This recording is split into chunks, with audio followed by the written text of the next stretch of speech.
नमस्कार, मैं राजू कुमार आप सबों को अपने YouTube चैनल MSc क्लासेज टवका बिहार में स्वागत करता हूं।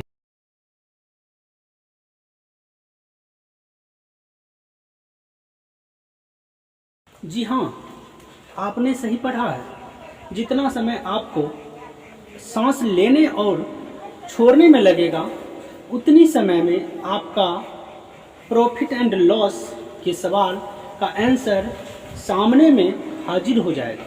बस उसके लिए थोड़ा सा कॉन्सेप्ट आपको समझना है। जिस सवाल को हम बना रहे हैं उसमें जो चीज़ पूछ रहा है, चाहे वो क्रैमुल पूछे या विक्रैमुल पूछे या परसेंटेज प्रतिशत लाभ पूछे या प्रतिशत हानि पूछे, अर्थात जिस चीज़ को पूछे उसको बराबर के दाईं ओर रखना है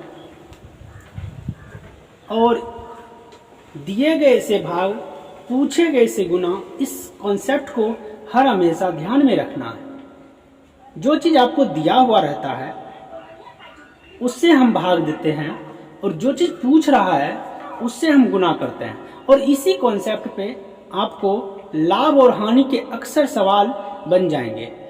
देखते हैं सवाल की ओर। अगर हम देखें इस सवाल में फर्स्ट नंबर सवाल है, यदि किसी वस्तु को 33 रुपया में बेचने पर 11 रुपया का लाभ होता है तो लाभ प्रतिशत क्या होगा। इस सवाल में 33 रुपया में वस्तु को बेचा गया है जिसमें उसको 11 रुपया लाभ हो गया।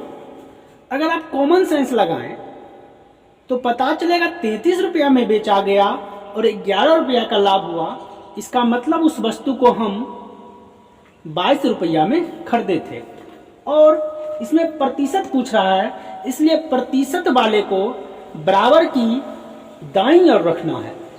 सवाल इस प्रकार बनेगा, 33 रुपया में बेचने पर, अर्थात खरीदे कितना में, तो खरीदा गया इस वस्तु को 22 रुपया में, तब इसको 11 रुपया का लाभ हुआ होगा, इसलिए 22 रुपया में खरीदा गया। अगर हम बात करें कि परसेंटेज में कितना खरीदा गया, तो याद रखना पड़ेगा आपको कि किसी भी वस्तु को जब भी हम खरीदते हैं तो 100% पर ही खरीदते हैं, चाहे रुपया में कितना भी खरीदें, परसेंटेज में खरीदेंगे 100% में।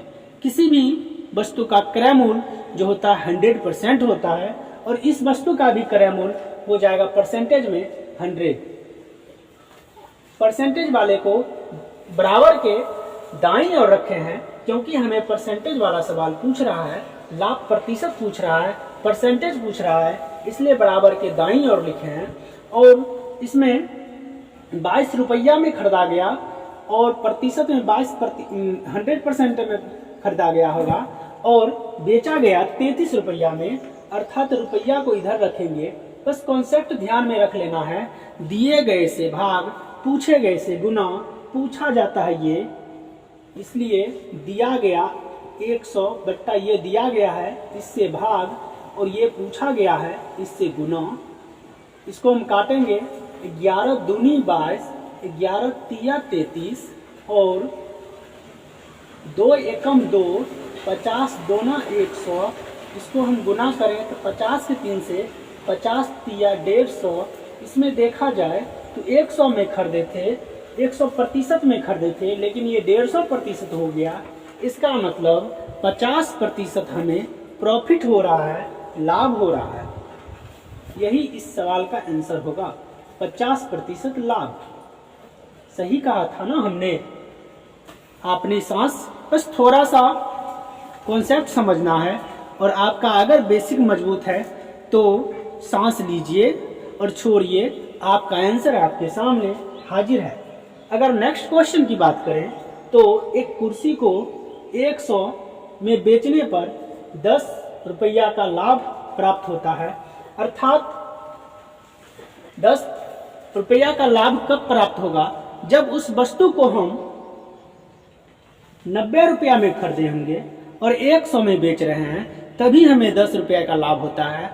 इसका मतलब उस वस्तु को हमने, 2 नंबर क्वेश्चन, उस वस्तु को हमने और परसेंटेज पूछ रहा है, इसलिए परसेंटेज वाले को बराबर के दाईं ओर रखेंगे।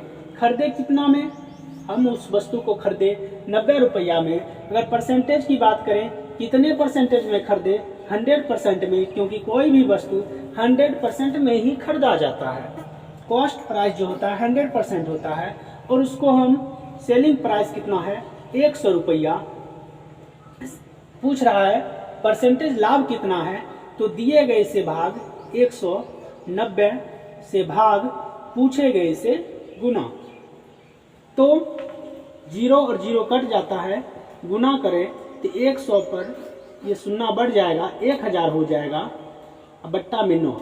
अगर भाग दें 9 एकम 9, इसमें बचा 1, बगल में शून्य है, 10 हो गया, 9 एकम 9, इसमें फिर 1 बच जाता है, बगल में शून्य है, 10 हो गया, 9 एकम 9। अब इसके बगल में कुछ नहीं है, इसका 1 बच जाता है, बट्टा में 9। अगर बात करें इसमें 111.1/9 हो गया, 100 से कितना प्लस हुआ है, 100 से कितना बढ़ा है, तो कहा जाएगा 100 से 11.1/9 बढ़ गया है, इसलिए 11.1/9% लाभ हो गया। अगर बात करें 3 नंबर क्वेश्चन की, तो 3 नंबर भी वही क्वेश्चन है और एक ही कॉन्सेप्ट पे बनेगा। 3 नंबर, एक मेज को 950 रुपया में खरीद कर 1140 रुपया में बेच दिया जाता है। 950 रुपया में खरीद कर 1140 में बेच दिया जाता है। बताएं कितना प्रतिशत लाभ होता है, अर्थात 950 में खरीदा गया और इसमें भी हमें प्रतिशत पूछ रहा है, इसलिए प्रतिशत वाले को दाईं ओर रखेंगे। 100% में खरीदा गया, क्योंकि हम जानते हैं किसी भी वस्तु को 100% में ही खरीदा जाता है और उसको बेचा गया 1140 रुपया में। फिर वही कॉन्सेप्ट याद रहना चाहिए, दिए गए से भाग पूछे गए से गुना। 950 गुने 1140, 0 और 0 कट जाता है और 5 से काटेंगे, 5 एकम 5, 4 45, 5 नमा 45, 5 दूनी 10 और ये 0 उतर जाता है। इसको काटें, 19 एकम 19, 19 छक्का 114, 20 6 से गुना करें, 6 दूनी 12, 120 हो जाता है, 120%। इसमें बात करें तो 100% में खरीदे और 120% में बेच दिए, इसका मतलब इसमें 20% का प्रॉफिट हो रहा है। इस क्वेश्चन में यही हो गया इसका आंसर। नेक्स्ट क्वेश्चन की बात करें 4 नंबर, तो 4 नंबर भी वही कॉन्सेप्ट है और उसी के आधार पर बनेगा, बस आपको थोड़ा सा ध्यान देना है। कहता है 4 नंबर में, किसी वस्तु को 100 रुपया में बेचने से, किसी वस्तु को 100 रुपया में बेचने से व्यक्ति को 25 रुपया की हानि होती है। बस सोचना है कि 100 रुपया में बेचने से 25 रुपया का हानि हुआ, इसका मतलब वो ज्यादा में खरीदा होगा और कम में बेच दिया, इसीलिए उसको 25 रुपया की हानि हुई। इसलिए इसका होगा विक्रय मूल्य जो होगा वो खरीदा होगा 125 रुपया में और 100 में बेच दिया, तभी उसको 25 रुपया का हानि होता है। इसलिए इसका क्रय मूल्य जो होगा, कॉस्ट प्राइस जो होगा, वो हो जाएगा 125 रुपया। अगर ये रुपया में है तो परसेंटेज में बात करें तो इसको 100% में खरीदा होगा। किसी भी वस्तु को 100% में खरीदा जाता है और हानि 25 रुपया की हानि होती है, उसका हानि प्रतिशत क्या होगा, परसेंटेज में पूछ रहा था, इसलिए परसेंटेज वाले को बराबर के दाईं ओर रखते हैं हम। और 100 रुपया में बेचने से, इसको रुपया में कॉस्ट सेलिंग प्राइस जो होगा 100 रुपया होगा, तो फिर वही कॉन्सेप्ट याद रखना है, दिए गए से भाग पूछे गए से गुना, पूछे गए से गुना। ये हो गया 25 से काटे 25 पंचे 125, 25 चौके 100, और 5 एकम 5, 20 पंचे 100, 20 के 4 से गुना करेंगे, 20 चौके 80%। ये परसेंट है, ये परसेंट यहाँ उतर गया, इसलिए इसका आंसर हो जाएगा 100 में हम खरीदे थे, कॉस्ट प्राइस था 100, लेकिन हम सेल कर दिए उसको हम 80% में। इसका मतलब हमको 20% का लॉस होता है, 20% इसका हानि हो गया, यही आंसर होगा।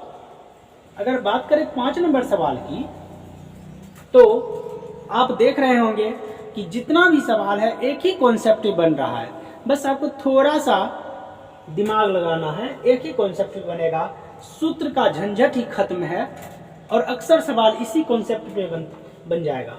अगला सवाल अगर हम देखें, कहता है किसी वस्तु का क्रय मूल्य 7,840 रुपया है। आपने क्रय मूल्य सुना, क्रय मूल्य का मतलब समझते होंगे, क्रय मूल्य का अर्थ होता है, क्रय मूल्य का मतलब खरीदना, और 10% का लाभ पर 10% लाभ पर उसका विक्रय मूल्य क्या होगा। अब इस सवाल में देखा जाए तो विक्रय मूल्य क्या होगा, रुपया वाला पूछ रहा है, इसलिए रुपया वाले को बराबर के दाईं ओर रखना है। तो क्रय मूल्य खरीदा कितना में 7,840, 7,840 में खरीदा, बराबर के दाईं ओर इसको रखना है। अगर बात करें खरीदा रुपया में 7,840, तो परसेंटेज में कितना में खरीदा, तो आप कहेंगे परसेंटेज में इसको 100% में खरीदा। और प्रॉफिट कितना लेना चाहता है, 10% वो प्रॉफिट लेना चाहता है, 100% में खरीदा, 10% प्रॉफिट लेना चाहता है, इसलिए उसको बेचेगा 110% में, तभी तो उसको 10% का लाभ होगा।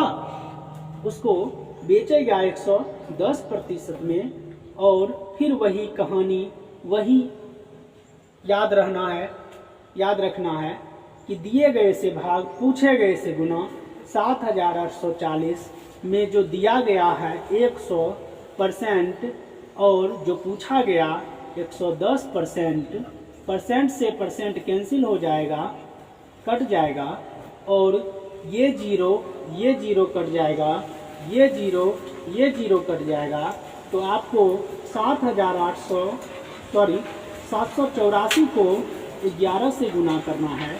तो कॉमन सेंस लगाएं कि 784 को यदि हम 11 से ना गुना करके 10 से गुना करें, तो ये हो जाएगा 7,840, और उसमें हम फिर 1 से गुना करके एक साइड हो जाएगा, और 1 से गुना करके इसको अगर हम बाद में करें 784 हो जाएगा, और ये दोनों को ऐड कर दें तो ये हो जाएगा 4, 8 4 12 2, हाथ में 1, 8 7 15 1 16 6, हाथ में 1, और 7 1 8, 8,624 रुपया में उसको बेच दिया। विक्रय मूल्य इसका यही आंसर होगा। अगर 5 नंबर सवाल की बात करें, आप देख रहे हैं कि जितना सवाल है एक ही कॉन्सेप्ट पे बन रहा है। 6 नंबर सवाल की बात करें तो कहता है एक सोफा को 4,000 में खरीदकर कितना रुपया में बेचा जाए कि 15% का लाभ हो। सवाल आपने देखा, 15% का लाभ हो, अर्थात कितना रुपया में बेचा जाए पूछ रहा है रुपया वाला, इसलिए रुपया वाले को दाईं ओर रखना है, 4,000 को बराबर के दाईं ओर रखना है, और 4,000 में खरीदा। अगर रुपया की बात करें तो कितना में खरीदा, 4,000 में। अगर परसेंटेज में बात करें कि कितना परसेंटेज में खरीदा, तो आप कहेंगे इसको 100% में खरीदा होगा। कितना लाभ कमाना चाहता है, तो आप कहेंगे 15% लाभ कमाना चाहता है, 100 में खरीदा, 115 में बेचेगा, तभी 15% का लाभ होगा।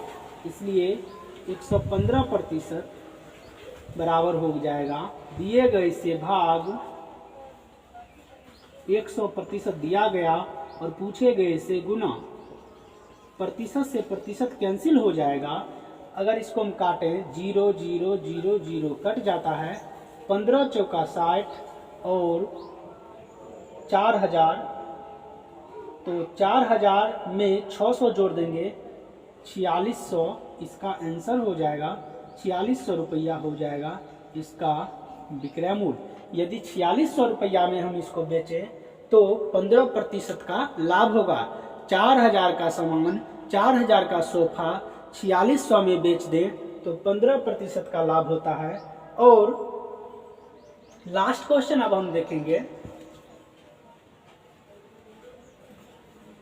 7 नंबर। यदि क्रय मूल्य 2500 रुपया और विक्रय मूल्य 2000 रुपया है तो कितना हानि होती है। आपने अभी तक जितना सवाल देखा है सभी में एक ही कॉन्सेप्ट लग रहा है, दिए गए से भाग, पूछे गए से गुना। और अक्सर सवाल ऐसा, इस कॉन्सेप्ट में अक्सर सवाल आपको बन जाएगा, दिए गए से भाग, पूछे गए से गुना और दाईं और जो पूछ रहा है उसको रखना है। इस सवाल में अगर आप देखें तो कहता है 2500 रुपए में खरीदा, 2000 में बेच दिया। इसका मतलब स्वाभाविकता है कि इसमें हानि ही हुआ होगा, लेकिन कितना प्रतिशत हानि, तो सूत्र का कोई झंझट ही नहीं है। फिर वही बात, दिए गए से भाग, और देख रहे हैं आप कि इसमें प्रतिशत हानि होगी, प्रतिशत वाला पूछ रहा है, इसलिए जो पूछ रहा है उसको दाईं ओर रखना है, प्रतिशत वाले को दाईं ओर रखना है। 2500 रुपया में खरीदा था, अगर बात करें परसेंटेज में तो 100% में खरीदा होगा और उसको बेच दिया 2000 में। फिर वही बात, दिए गए से भाग, 2500 दिया गया भाग और पूछे गए से गुना, 2000 से गुना, 0 0 0 0 कट जाता है और 25 चौका 100 हो गया। 20 के 4 से गुना करेंगे, 20 चौके 80%। इसका मतलब हमको 100% में खरीदे थे और 80% में उसको बेच दिए। इसका मतलब हमें 20% का लॉस होता है, हानि होता है। यही आंसर हुआ। धन्यवाद।